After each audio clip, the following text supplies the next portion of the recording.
Hola, hola, buenos días. Y ya estamos por aquí con un libro nuevo. Vamos a hacer la lectura de Ingeniería Interior, la guía yogi para la alegría y el gozo. Entonces, la propuesta de Sadhguru, ¿no? Se ve que va a estar bien bonito este libro, así que les voy a compartir la pantalla para comenzar a visualizar el, el material de apoyo que nos va a ayudar para hacer la lectura. ¿Listo?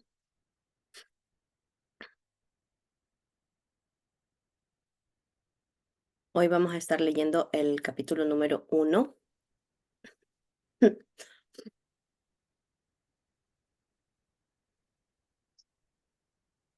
Bienvenidas a todas.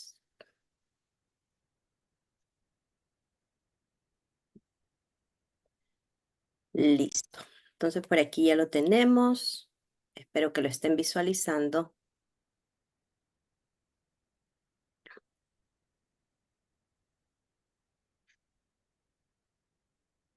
Pero ahora yo no las veo a ustedes. Déjenme ver. Lo estoy compartiendo completo, creo. Sí. Ok. ¿Lo están viendo allí? Sí. Ok, muy bien. Entonces, bueno, por aquí viene la introducción y el capítulo 1 empieza.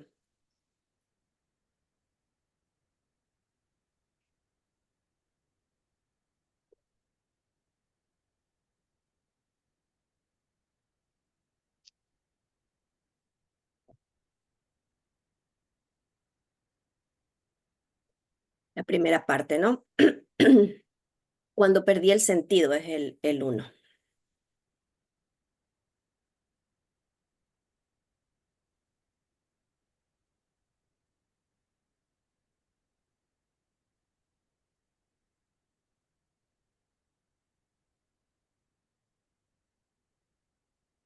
Bueno, aquí una nota para el lector.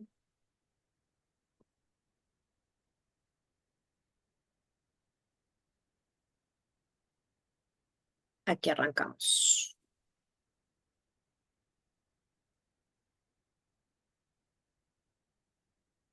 Listo, muy bien. Entonces dice cuando perdí el sentido. En ese tiempo era un hombre, yo solo ascendí la colina, porque tenía tiempo para matar, pero maté todo lo que era yo y lo mío. Sin yo ni mío, perdí toda mi voluntad y habilidad. Estoy aquí, un recipiente vacío, esclavizado a la divina voluntad e infinita habilidad. En Missouri, existe una tradición. Si tienes algo que hacer, subes a la colina Chamamundi. Si no tienes nada que hacer, subes a la colina Chamundi. Si te enamoras, subes a la colina Chamundi. Y si te desenamoras, claramente has de subir a la colina Chamundi. Así pues, como una tarde no tenía nada que hacer y acababa de vivir una ruptura sentimental, subí a la columna Chamundi. Después de recorrer cerca de 2/3 del camino, aparqué mi moto y me senté en un saliente rocoso. Esa fue mi roca de reflexión. Ya llevaba allí un buen rato. Un baniano atrofiado y un árbol de bayas moradas había introducido sus tenaces raíces en una grieta profunda de aquel peñasco. Ante mí se desplegaba una vista panorámica de la ciudad. Hasta ese momento, en mi experiencia, mi cuerpo y mi mente era yo, y el mundo estaba ahí afuera. Pero de repente no sabía que era yo y que no lo era. Mis ojos seguían abiertos, pero el aire que respiraba, la roca en la que estaba sentado, la atmósfera que me rodeaba, todo se había convertido en mí mismo. Yo era todo lo que es. Estaba consciente, pero había perdido los sentidos.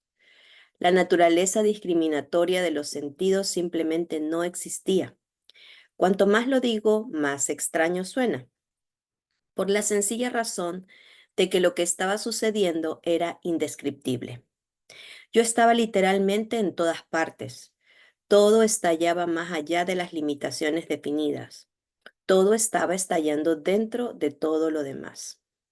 Fue una unidad sin dimensiones de perfección absoluta. Mi vida es solo ese momento, gracialmente perdurable. Cuando los sentidos volvieron a funcionar con normalidad, sentí como si solamente hubiera pasado 10 minutos, pero al mirar el reloj vi que eran las 7:30 de la tarde. Llevaba allí 4 horas y media. Tenía los ojos abiertos, se había puesto el sol y ya había oscurecido. Estaba totalmente consciente, pero lo que había considerado ser yo mismo hasta ese momento había desaparecido por completo. Hasta entonces yo no había sido una persona de lágrima fácil y sin embargo ahí estaba yo, con 24 años, sentado sobre la roca en la colina Chamundi, tan extácticamente loco que las lágrimas fluían y mi camisa estaba completamente mojada. Sentirme feliz y tranquilo nunca había sido un problema para mí. Había llevado la vida que deseaba. Había crecido en los años 60, la época de los Beatles y los pantalones vaqueros, y había leído bastante literatura filosofía europeas, Dostoyevsky, Camus, Kafka y otros autores similares. Pero aquí estaba yo, estallando en una dimensión de existencia total, diferente de la que no sabía nada, envuelto en una nueva sensación de exaltación y dicha que nunca había conocido ni imaginado posible. Cuando traté de usar mi mente escéptica, lo único que se me ocurrió fue que tal vez me estaba volviendo loco. Aún así, era un estado tan bello que no deseaba perderlo. Jamás he conseguido describir qué ocurrió aquella tarde. Quizás la mejor manera de expresarlo sea que ascendí y no descendí jamás. Nací en Missouri, un bonito municipio que fue capital del sur de la India y es conocido por sus palacios y jardines. Mi padre era médico y mi madre ama de casa. Yo era el menor de 4 hermanos. Me aburría en la escuela, me resultaba imposible estar en clases porque podía ver que los profesores hablaban de temas que no significaban nada en sus vidas. Cuando tenía 4 años, le pedí cada día a mi ama de llaves, quien me llevaba a la escuela por las mañanas, que me dejara justo en la puerta y no entrara en el edificio. Y tan pronto como se marchaba, yo corría como una flecha hacia el cañón cercano, rebosante de una variedad de vida asombrosa. Empecé a acumular un inmenso zoológico personal en botellas que cogía del botiquín de mi padre con insectos, renacuajos y culebras.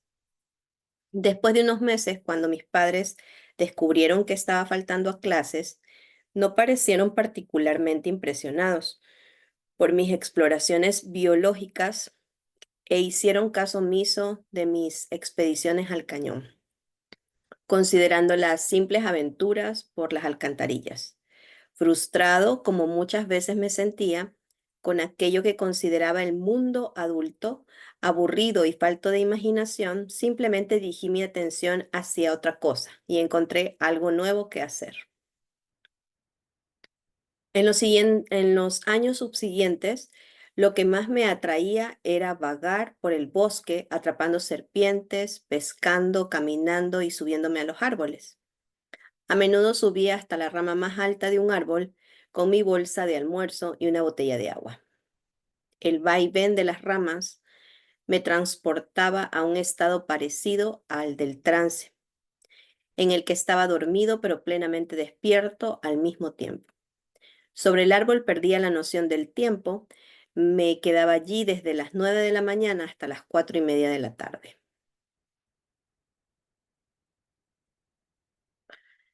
que era el momento en que sonaba el timbre que indicaba que se habían acabado las clases. Mucho más tarde me di cuenta que sin saberlo, en aquella etapa de mi vida ya estaba volviéndome meditativo. Con el paso del tiempo, cuando empecé a enseñar a otras personas a meditar, siempre se trataba de meditaciones oscilantes. Por supuesto, no había oído de la palabra meditación. A mí simplemente me gustaba la manera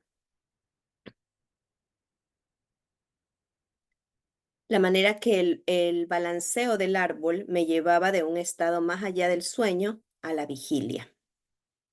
Aunque me aburría el aula, estaba interesado en todo lo demás, cómo está hecho el mundo, el relieve del terreno, la manera que vive la gente. Solía montar en bicicleta por los caminos de tierras rurales y recorría un mínimo de 35 kilómetros al día. Cuando llegaba a casa estaba cubierto por varias capas de barro y polvo. Me gustaba hacer muchos mapas mentales de los terrenos que había recorrido. Cuando estaba solo podía cerrar los ojos y redibujar mentalmente la totalidad del paisaje que había visitado esa tarde. Cada roca, cada afloramiento rocoso, cada árbol. Me fascinaban las diferentes estaciones, la forma en que cambia la tierra después de ser arada, cuando los cultivos comienzan a germinar. Esto es lo que me acercó a la obra de Thomas Hardy. Sus descripciones de los paisajes ingleses que se extendían durante varias páginas, yo hacía lo mismo mentalmente con el mundo que me rodeaba. Aún hoy sigue siendo como un video en mi cabeza.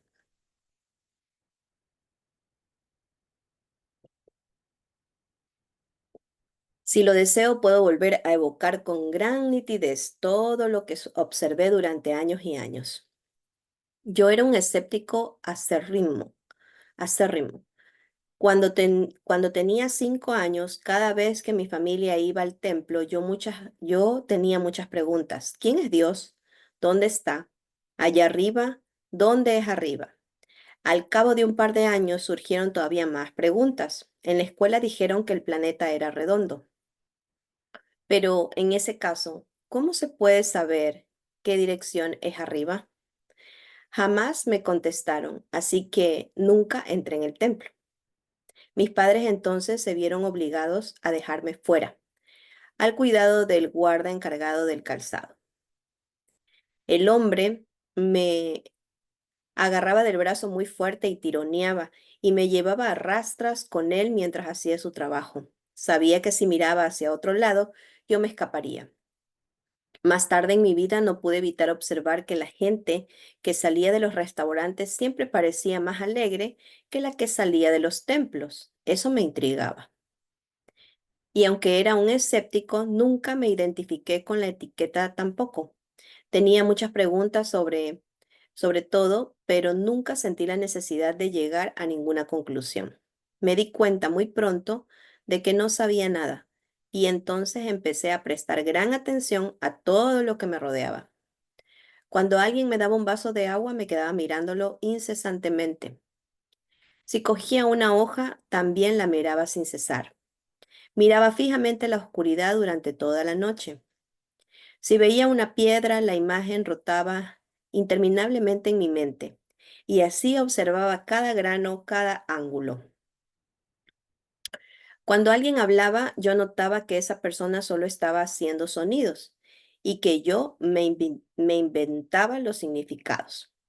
Entonces dejé de inventar significados y los sonidos se volvieron muy entretenidos.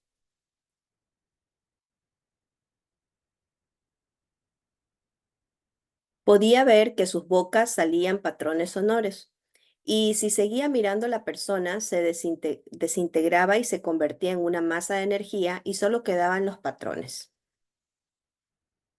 En ese estado de ignorancia absoluta, sin fronteras, casi todo captaba mi atención.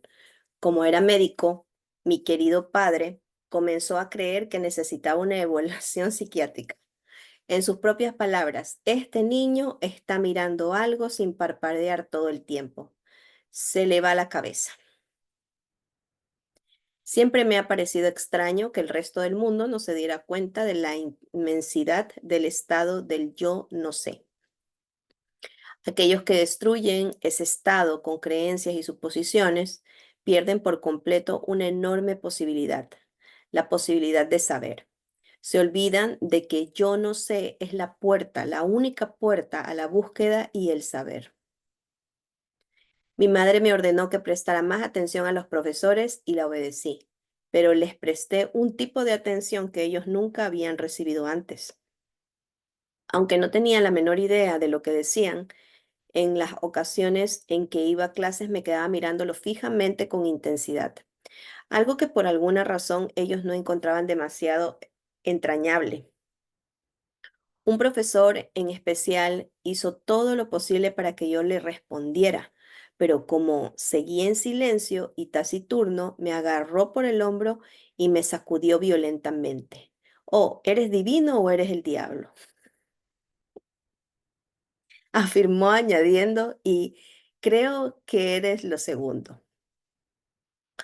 No me sentí especialmente ofendido. Hasta ese momento me había aproximado a todo lo que me rodeaba, desde un grano de arena al universo, con sensación de asombro, pero en la compleja red de ignorantes siempre había permanecido una certeza, la noción del yo. El arrebato de mi profesor desencadenó otra línea de preguntas. ¿Quién era yo? ¿Humano? ¿Divino? ¿Diablo? ¿Qué era? Traté de mirarme fijamente a mí mismo para descubrirlo, pero no funcionó. Entonces cerré los ojos y busqué la respuesta. Los minutos se volvieron horas y yo seguía sentado con los ojos cerrados. Con los ojos abiertos todo me intrigaba. Una hormiga, una hoja, las nubes, las flores, la oscuridad, prácticamente todo. Pero para mi sorpresa descubrí que con los ojos cerrados había incluso más cosas que captaban mi atención. El modo en que pulsa el cuerpo, el funcionamiento de los diferentes órganos, los varios canales por los que fluye la energía interna, la manera en la que la anatomía está alineada, el hecho de que los límites se circunscriben al mundo externo. Este ejercicio me mostró la totalidad de los mecanismos del ser humano, en lugar de llevarme a una conclusión simplista de que yo era esto o eso. Gradualmente hizo que me diera cuenta de que si estaba dispuesto podría hacerlo todo. No se trataba de sacar ninguna conclusión. Incluso la certeza del yo se desmoronó a medida que comenzó a emerger una sensación más profunda de lo que significaba ser humano. Si bien yo me creía una persona autónoma, este ejercicio me fundió. Me había convertido en una persona nebulosa. ¿Quién me ayuda a leer?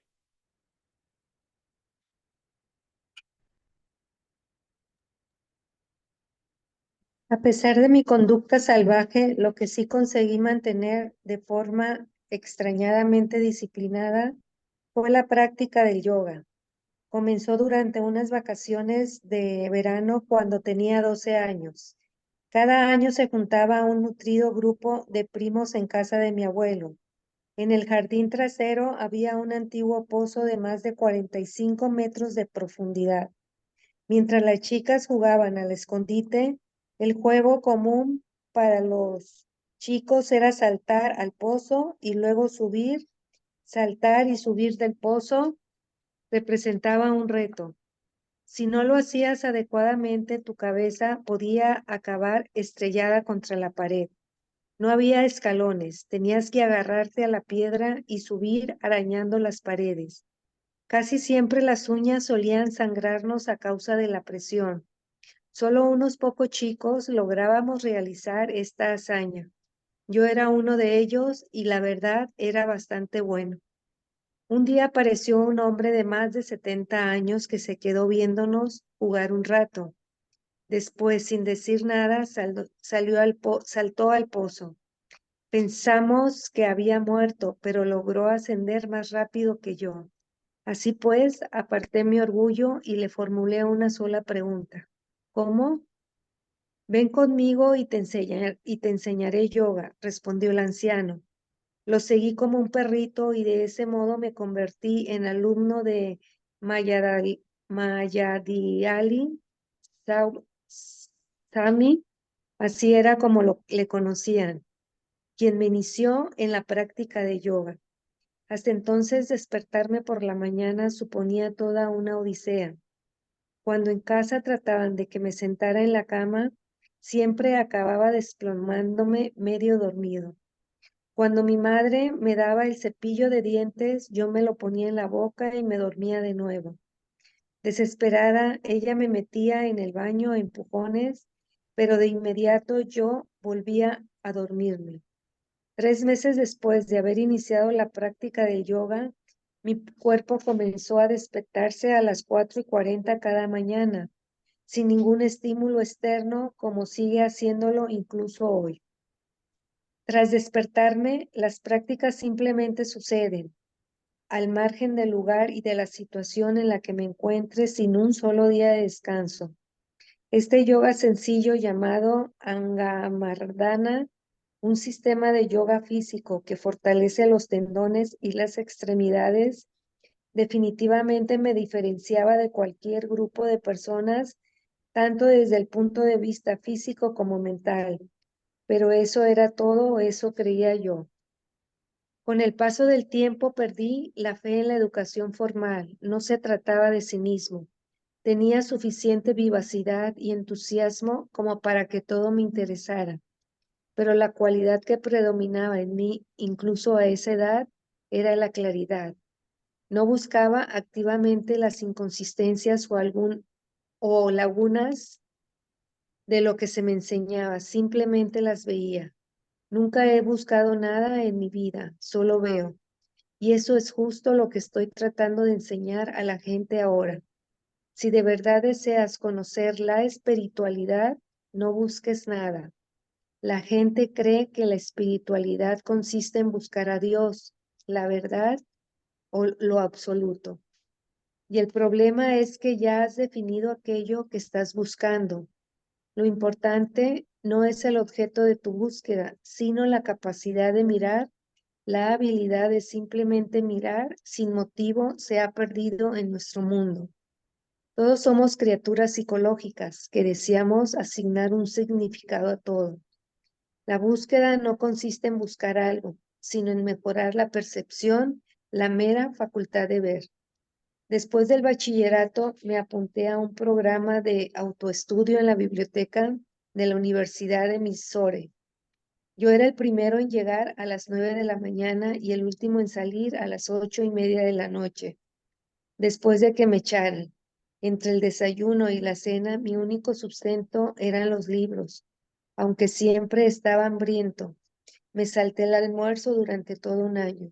Abarqué una amplitud variedad de autores y temas, desde Homero hasta la revista Mecánica Popular, desde Jaffa hasta Kalidasa y desde Dante hasta el cómic Daniel del Travieso.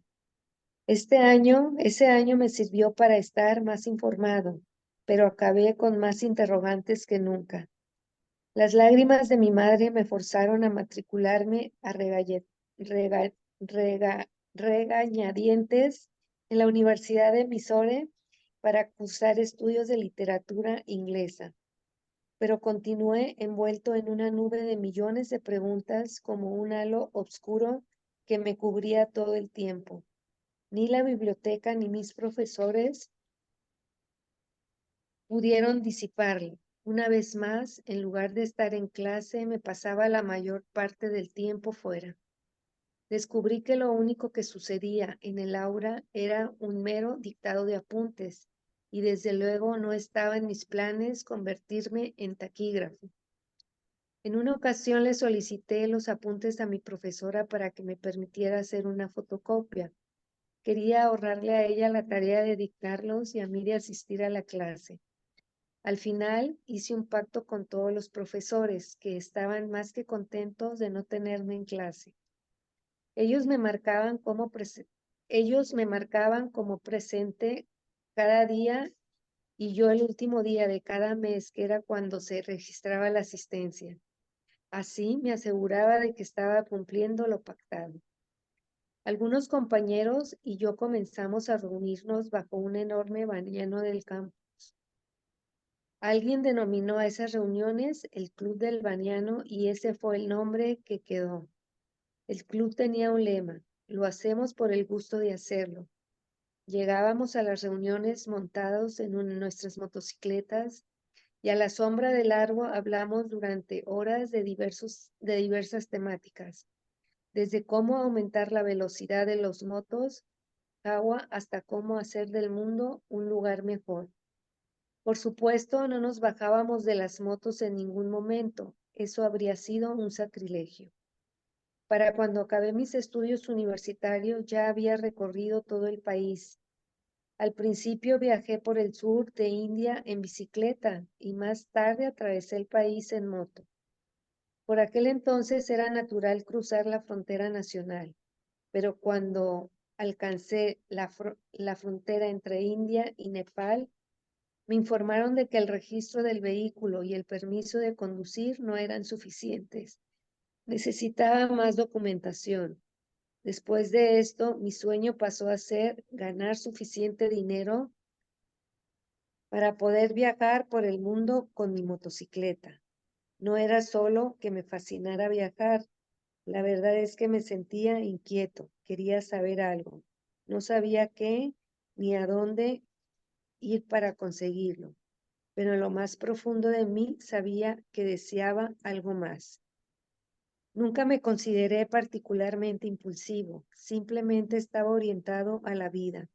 Y si bien, medi- y si bien medía las consecuencias de mis acciones, las que más me atraían eran las mías peligrosas. Alguien me dijo una vez que mi ángel de la guarda tenía que ser extraordinario y que seguro hacía horas extras permanentemente. Mi mayor deseo era ponerme a prueba y traspasar mis límites. Nunca me preguntaba ni qué ni por qué. El cómo era lo único que me interesaba. Mirando atrás me doy cuenta de que nunca pensé en lo que quería hacer en la vida. Solo pensaba en cómo deseaba vivir y sabía que el cómo solo podía ser determinado por mí y dentro de mí.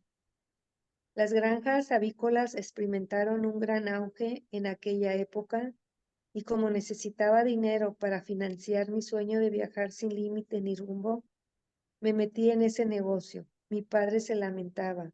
¿Qué le voy a decir a la gente? Que mi hijo se dedica a criar pollos, pero logré construir una granja desde cero y sin ninguna ayuda. El negocio despegó y comenzó a dar ganancias.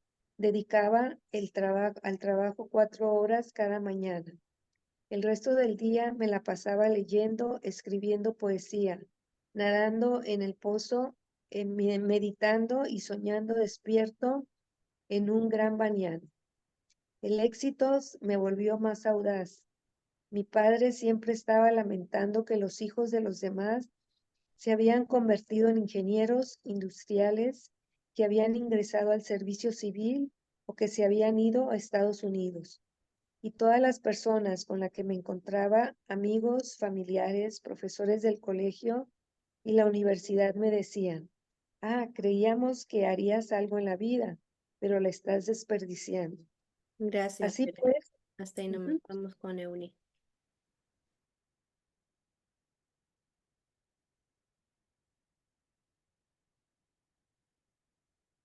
Abre el micro, Euni. ¿Me escuchas? ¿Ahora se me escucha? Ujú. Así pues, asumí el reto. Entre el negocio de la construcción, junto con un amigo ingeniero, y al cabo de 5 años, nos habíamos convertido en una gran empresa de construcción que se encontraba entre los principales contratistas privados de Missouri. Mi padre estaba incrédulo y encantado al mismo tiempo, y yo estaba eufórico. Me sentía seguro de mí mismo, repleto de adrenalina y deseando un nuevo desafío. Cuando todo lo que haces tiene éxito, empiezas, empiezas a creer que los planes giran alrededor de ti, Planetas. no del sol. Y ese era el tipo de joven que era yo aquella tarde fatídica de diciembre de 1982, cuando decidí montarme en mi moto checa y subir a la colina Chamundi. No tenía ni idea de que mi vida jamás volvería a ser la misma. Tiempo después, cuando traté de hablar con mis amigos de lo que me había sucedido ese día en lo alto de la montaña, lo único que me podían preguntar era, ¿bebiste algo? ¿Te tomaste alguna pastilla? Estaban aún más despistados que yo sobre esta nueva dimensión que de repente había estallado en mi vida. Incluso antes de que yo pudiera procesar su significado, la experiencia se repitió. Fue una semana después, mientras estaba cenando con mi familia, y si bien pensé que había durado 2 minutos, en realidad duró 7 horas. Estuve allí sentado, plenamente consciente, solo que el yo que conocía como yo mismo ya no estaba allí. Y allí todos los demás eran. El sentido del tiempo cambió. Recuerdo que varios familiares comenzaron a darme golpecitos en el hombro, preguntándome qué me sucedía y pidiéndome con insistencia que me tomara la cena. Yo simplemente levanté la mano y les pedí que me dejaran. Para entonces estaban acostumbrados a mis rarezas y se marcharon. Eran casi las 4:15 de la mañana cuando recuperé mis sentidos normales. Esta experiencia empezó a repetirse con más frecuencia. Cuando ocurría, no comía ni dormía durante horas. Simplemente permanecía enraizado en un solo lugar. En una ocasión se prolongó durante 13 días. Me hallaba en un pueblo cuando comenzó este estado de quietud y éxtasis, abrumador e indescriptible. Los lugareños se reunieron alrededor de mí y comenzaron a susurrar entre ellos. Ah, él debe de estar en Samaje, un estado dichoso en el que se está más allá del cuerpo, bien documentado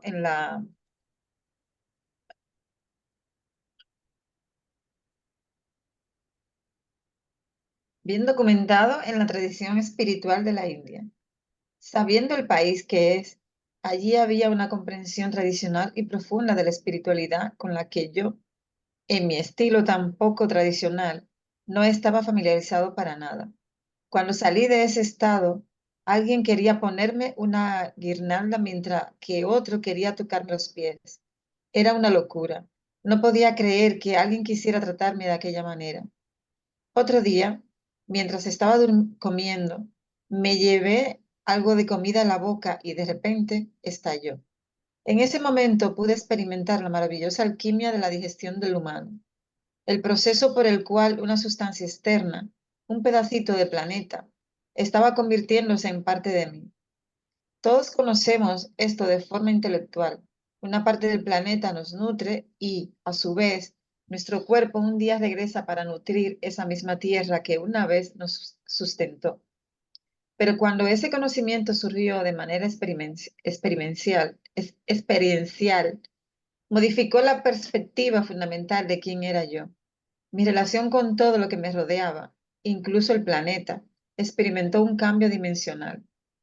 Así empecé a ser consciente de esa extraordinaria inteligencia en cada uno de nosotros que es capaz de tomar un trozo de pan o una manzana y transformarlo en un cuerpo humano en una sola tarde. Y eso es una enorme hazaña. A medida que empecé a acceder a esa inteligencia, que es la fuente de la creación, de manera consciente, a mi alrededor comenzaron a ocurrir sucesos aparentemente inexplicables. Todo lo que tocaba se transformaba de una manera u otra. La gente me miraba y se ponía a llorar. Muchos afirmaban sentir alivio de sus problemas físicos y mentales, solo con mirarme. Yo mismo llegué a curarme en cuestión de horas de enfermedades, que habrían necesitado meses de tratamiento médico normal. Sin embargo, le daba escasa importancia a esas cosas.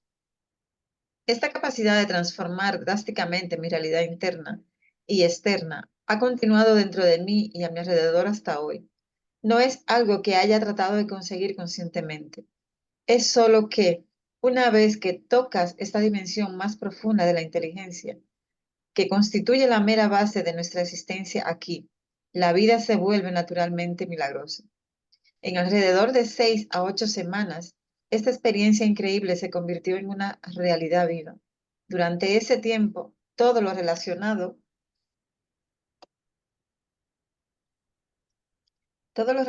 conmigo cambió drásticamente. Mi aspecto físico, la forma de mis ojos, mi modo de andar, mi voz, el simple alineamiento de mi cuerpo comenzó a cambiar de forma tan radical que la gente que me rodeaba empezó a notarlo también. Lo que estaba sucediendo dentro de mí era todavía más extraordinario. En el transcurso de 6 semanas me llegó una avalancha de recuerdos, literalmente, vidas enteras de recuerdos. Ahora era consciente de 1 millón de cosas diferentes que sucedían dentro de mí a la vez.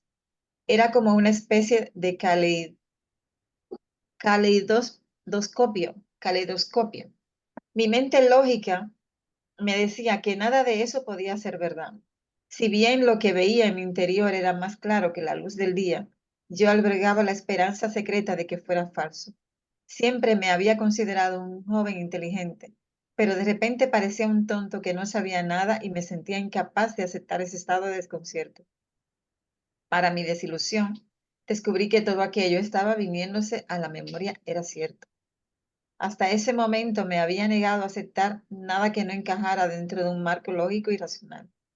Poco a poco empecé a darme cuenta de que la vida es la inteligencia absoluta y de que el intelecto humano es tan solo una mera astucia que nos asegura la supervivencia. La verdadera inteligencia es la propia vida y aquello que es la raíz de la vida. Nada más. Nos han contado que lo divino es el amor y que lo divino es compasión. Pero si prestas atención a la creación, te das cuenta de que la divinidad, o lo que sea la fuente de la creación, es sobre todo una inteligencia superior, la mayor imaginable. En lugar de acceder a esta inteligencia todopoderosa que palpita dentro de cada uno de nosotros, optamos por usar el intelecto lógico, que resulta útil en ciertas ocasiones, pero es esencialmente limitado. También comencé a experimentar una mayor sensibilidad hacia los sentimientos de los demás. A veces, solo ver a un desconocido por la calle y notar su angustia bastaba para hacerme llorar. No podía creer que los seres humanos pudieran aguantar tanto sufrimiento mientras yo rebosaba de éxtasis sin ninguna razón. Me llevó un tiempo darme cuenta de que lo que estaba sucediéndome era algo espiritual. Empecé a comprender que aquello que las tradiciones y las escrituras sagradas habían ensalzado como la experiencia suprema estaba sucediéndome a mí, que estaba experimentando. De hecho, lo más bello que puede acontecerle a un ser humano. Momento a momento, cada célula de mi cuerpo estallaba en un éxtasis indescriptible. Aunque la gente enaltece la infancia por la capacidad que tienen los niños de reírse y ser felices sin razón, descubrí que también es posible estar estático en la adultez. Y ese estado es posible para cada ser humano, dado que todo lo que experimentamos sucede en nuestro interior. Comencé a darme cuenta de que mi transformación física, el cambio en mi apariencia, era en realidad una realineación de la totalidad de mi constitución interna. Había estado practicando una secuencia básica de posturas físicas, Hatha Yoga, desde los 12 años y ahora aquellos 13 años de práctica estaban dando sus frutos. El yoga es esencialmente un modo de recrear el organismo para que sirva a un propósito más elevado. El cuerpo humano puede funcionar como un pedazo de carne y sangre o bien como la propia fuente de la creación. Existe toda una tecnología para transformar lo humano en divino. La columna vertebral humana no es solo un conjunto de huesos mal dispuestos, sino que es el mismo eje del universo. Todo depende del modo en que reorganices tu sistema. En mi caso, de ser una persona físicamente intensa, aprendí a manejar mi cuerpo como si no estuviera allí para nada. Mi aspecto físico se volvió sumamente relajado. En el pasado, toda esa intensidad estaba en mi cuerpo. Se podía sentir que cuando yo entraba en una habitación habría acción, pero ahora aprendí a manejar mi cuerpo de una forma diferente. Y así fue que descubrí que la experiencia que había vivido era realmente yoga. Esta experiencia de unión con la existencia, de unidad con toda la vida y lo ilimitado era yoga. La secuencia sencilla de postura de yoga, o asanas, que había estado practicando diariamente tenía la finalidad de mejorar la actitud física, o eso pensaba yo. Pero después de mi experiencia en la colina Chamundi, me di cuenta de que lo que estaba haciendo, en verdad, era un proceso que podría llevarme a una dimensión más allá de lo físico. Y por eso le digo a la gente, incluso aunque practiques yoga por las razones equivocadas, funciona. Wow. Gracias. ¿Alguien más que quiera leer? Lorenita. Ay, Lore, qué rico tenerte aquí. Gracias, buenos días. Existe algo en el interior de todos los seres humanos que tienen aversión a los límites, que están anhelando ser ilimitado. La naturaleza humana es tal que siempre deseamos ser algo más de lo que somos en este momento. No importa cuánto logremos, siempre queremos ser algo más.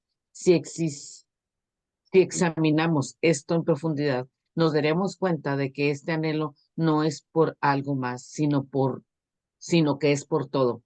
Estamos intentando ser infinitos. El único problema es que buscamos esa infinitud a plazos. Imagina que estás errando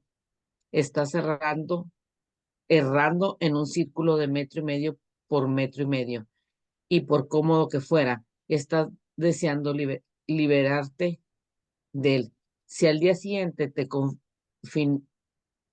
Opinar. te confinaran en un círculo más grande de 3 por 3 metros, te sentirías estupendo durante un rato, pero pronto volvería el anhelo. Ahí te lo puse más grandecito.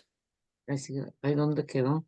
El anhelo de escapar a ese límite, independientemente de cuán grande es el límite.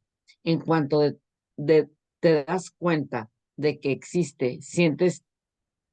Déjame, me voy a quitar aquí. Ahí está. A rato grande 3 por 3, pronto volverá el anhelo. Ok, en cuanto te das cuenta de que existe, sientes instintivamente un vivo deseo de romperlo. En Oriente, este anhelo se reconoce como la meta más elevada de todos los esfuerzos y actividades humanas, la libertad. Mukti o Moksha se considera un deseo natural de la adquisición de poder, dinero, amor o conocimiento, o si no, a través de ese gran pensamiento de hoy en día, las compras. En el momento en que me di cuenta de que el deseo humano no apunta a nada en particular, sino que solo busca expandirse de forma ilimitada, surgió una cierta claridad en mí. Cuando vi que todo el mundo es capaz de esto, me pareció natural querer compartirlo. Mi objetivo desde entonces ha sido transmitir de algún modo esta experiencia a otras personas, despertarlas al hecho de que este estado de gozo, de libertad, de ausencia de límites, no puede negársele a menos de que se impongan en el camino de la efervescencia natural de la vida. Esta condición de bienestar e- extático que ha sido mía desde esa tarde en la colina de Chamundi no es una posibilidad lejana ni un sueño imposible. Es una realidad viva para aquellos que están dispuestos a vivirla. Es el derecho de nacimiento de cada ser humano. Wow. Gracias. Oh, Listo. Mañana nos toca el camino hacia afuera está dentro. wow. Ay, me encanta. Me encanta, me encanta, me encanta.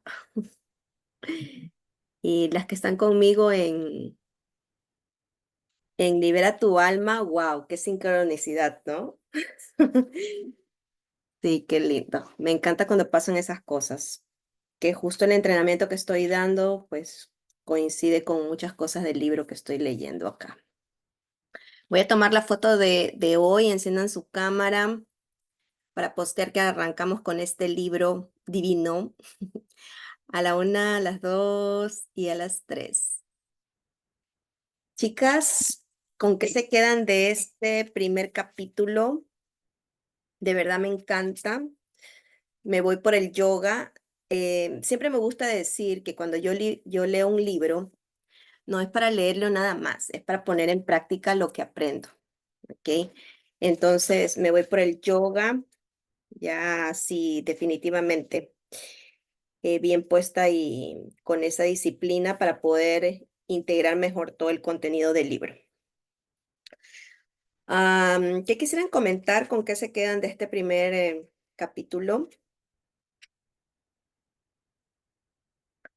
Me encantó todo lo que leímos hoy, pero en especial me gustó esta parte de en este estado de ignorancia absoluta, sin fronteras, casi todo captaba mi atención.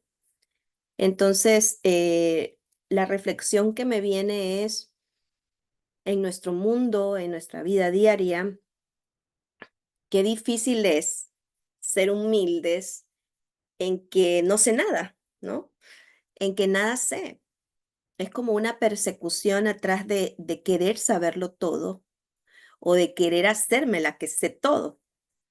Y entonces con eso es como si me cerrara a recibir y a saber lo que realmente quiero saber o lo que para mi mayor bien requiero saber. Entonces me gustó esta parte de lo que me llegó es como ser humilde, de que no sabemos nada y mantenernos curiosos, explorativos con cada cosa, con cada escena que nos presenta a diario la vida, para poder darme esa oportunidad de ver el mundo más profundamente y no tan, ¿no? Como no dejar que mi mente condicione la escena, sino que me permito verlo, contemplarlo de una manera para que se revele realmente lo que es y no lo que mi mente condiciona. Entonces eso me va a aperturar a ver más de mi mundo y a verlo mejor, sin tanto condicionamiento, ¿no? Otra cosa que me encantó fue, si de verdad deseas conocer la espiritualidad, no busques nada. La gente cree que la espiritualidad consiste en buscar a Dios, la verdad o lo absoluto. Y fíjense que hace unas semanas mi maestra de Cábala preguntaba, ¿por qué estudias espiritualidad? O sea, ¿por qué estudiamos Cábala? Yo estudio Cábala. Entonces ella ponía unas opciones. Ponía las opciones de como para estar tranquila, como para tener más abundancia, y ya no me acuerdo, eran como 10 cosas. Y yo leía todo eso y ninguna me calzó. Ninguna me calzó. em, y yo me hice la pregunta a mí misma y yo era por curiosidad, por lograr como alinearme a lo que Dios quiere de mí, por lograr entenderme un poco más, ¿no? Para poder como cumplir mi misión aquí. Entonces esas opciones no estaban. Entonces es más, no es un estudio por conveniencia, no es un estudio por un interés de que me vaya bien, ¿no? De tener más dinero o cosas de ese tipo, que es lo que la mayor parte de la humanidad va buscando, sino es algo más profundo. Como yo siempre les sé compartir, las cosas hay que volverlas como sagradas para que realmente sean como más profundas en ti. Entonces, mantener como esa curiosidad y eso de conocer ese camino que te da más paz, que te da más bienestar, que te da más gozo. Así que no buscar nada, no buscar nada en lo que hacemos. Leemos este libro no buscando nada para que nos sorprenda, ¿no? Ah, me alzan la manito si quieren compartir algo que les llegó a ustedes. Dice que en el club que él formó con la gente, decía que lo hacemos por el gusto de hacerlo, hacer las cosas por el gusto de hacerlo. Y conecto mucho con él de que algo intrínsecamente dentro de él le llevaba a que él quería viajar, ¿no? Poder viajar por el mundo con mi motocicleta no era solo que me fascinara viajar, la verdad es que me sentía inquieto. Quería saber algo, no sabía qué, ni a dónde tenía que ir para conseguirlo, pero en lo más profundo de mí sabía que deseaba algo más. Entonces, yo también he sentido esto, ¿no? Y es más, siento que esa es, esa es la vida que deseo, nómada. ¿M? Dice que el éxito le volvió más audaz, eso también me gustó. También me pareció súper potente esta parte donde la gente le critica y le dice, pensábamos que ibas a ser alguien, pero estás desperdiciando tu vida. Entonces ese es el condicionamiento que hay ahí afuera.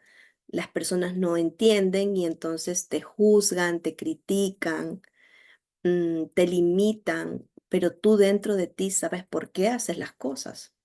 Tú lo sabes. Entonces no dejes que nadie corroa o corrompa o cambie los deseos y los anhelos de tu corazón. Dime, Uni.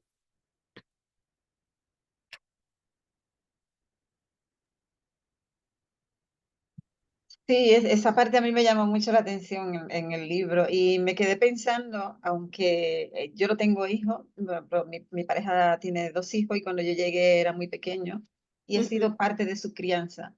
Y me quedé pensando en eso, en que como padre también este libro ayuda mucho y da una lección, porque el padre se avergonzaba de lo que había hecho su hijo, pero no porque no había hecho nada, sino porque él estaba buscando lo que realmente quería hacer, ujú, pero no lo que el padre quería. Y muchas veces los padres queremos guiar a los hijos por un lado, que no necesariamente es lo que ellos quieren, y el hijo es distinto, y en vez de sentarte a ver qué es lo que está pasando con ese niño, cuál es su curiosidad, qué es lo que realmente quiere, qué desea su corazón, pues se le trata de una manera distinta. Y yo, por ejemplo, en las redes sociales, y eso lo he vivido porque los 2 hijos de Jesús son totalmente distintos. Uno ujú. ha hecho carrera, ha terminado, el otro no ha querido estudiar, nada, y le han pagado todo para que aprenda a conducir, nada, es totalmente lo contrario, el yin y el yang, por decirlo así. Ujú, Pero tiene actitudes distintas, muy buenas, claro, hasta, hasta que su padre entendió que él era distinto y que había que aceptar lo que él quería y que por ahí iba a ser su futuro, iba a ser su éxito. Entonces, a veces también tenemos muchas lesiones con eso de querer limitar a las personas. Cuando viene una amiga y te cuenta un proyecto, muchas veces la idea o le decimos: pero ya eso se ha hecho", y no le da la oportunidad de saber que a lo mejor el que lo hizo de una manera distinta y no le funcionó. Darle la oportunidad de que ella también lo haga y que puede ser que a ella sí que le funcione. Entonces, es exacto. estar abierto y siempre escuchar con mente de principiante y de Ujú, saber que no necesariamente las cosas ya están hechas o vistas, claro. que siempre hay oportunidad. Sí, siento que en este tiempo por lo menos un poquito se ha estirado este tema, ¿no? De antes de pronto es que todos era como si fueran ovejas, ¿no? Todos por Sí, el mismo camino. Y pues en psicología es las inteligencias múltiples, es decir, no somos iguales, no tenemos desarrolladas las inteligencias todas. Hay unos que somos mejores para las artes, otros para más el tema matemático, espacial. Por ejemplo, yo digo siempre que la inteligencia espacial, ahí estoy 2 puntos abajo. Por eso no manejo, por eso no, yo me pierdo, así tú me sacas y yo me pierdo ahí mismo, me pierdo. Entonces es poder ir hacia adentro y reconocer cuáles son esas inteligencias que tú tienes desarrolladas y otras que no tanto, ¿no? Y ser consciente de eso, de que a veces queremos forzar a un hijo a que haga una carrera y no tiene las habilidades para eso. Entonces se frustran mucho. Hay que dejarlos a ellos que tomen su camino. sí, en recursos humanos, por ejemplo, desde que se toma en cuenta la inteligencia emocional, que hace años no se tomaba en cuenta, solo se hablaba de la inteligencia intelectual, y ya cuando entró la inteligencia emocional se han abierto otras puertas. Por eso en recursos humanos se toman mucho en cuenta las habilidades, que era Claro, otra cosa que no se habla. La habilidad de poder comunicarte, de trabajar en equipo, esas son cosas que se están tomando en cuenta hoy día, porque tú puedes ser muy inteligente, pero a lo mejor no sabe trabajar en equipo, no exacto. sabe comportarte, necesita trabajar en un espacio más solo. Ujú, Y, eso hoy día es muy importante, claro, las habilidades comunicativas, las habilidades de comportamiento. así es. Listo. Esperanza, ¿qué te llegó a Sí. ti?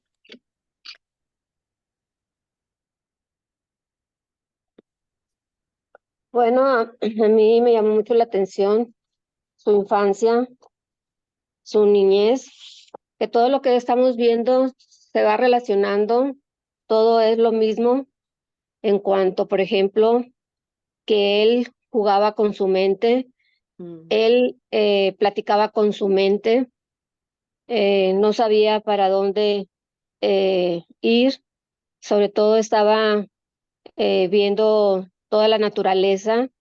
No sabía qué estudiar, no sabía absolutamente nada. Él buscaba una claridad y una espiritualidad, pero fue a través de que en un momento dado llegó a una conclusión que quería aprender la yoga y de ahí se desprende todo lo demás, porque de verdad es cierto lo que dice aquí y que hemos estado en continuo sobre todo en afirmaciones, en principios, todo es un círculo en un momento dado de cada uno de los temas que hemos estado revisando. ujú. Sí, súper. Me encantó en la última parte cómo termina, ¿no? De que el yoga funciona sí o sí. Eso me encantó. Sí, no, Porque, pues sí, porque podemos decir, ay, no, o sea, puede ser que al final no sepa la forma, ¿no? así es. Pero me encantó eso, entonces, bueno, no, definitivamente nos queda otra que empezar. También por acá señalé, gracias Esperanza, también por acá señalé esto de la inteligencia superior, ¿no? Cuando la vida es la inteligencia absoluta y de qué intelecto humano es tan solo una mera astucia que nos asegura la supervivencia. Entonces, wow, o sea, entender que estamos viviendo desde la inteligencia, em, desde solo el intelecto humano, ¿no? Estamos viviendo solo desde el intelecto humano y entonces solo estamos viviendo para sobrevivir, solo por una supervivencia.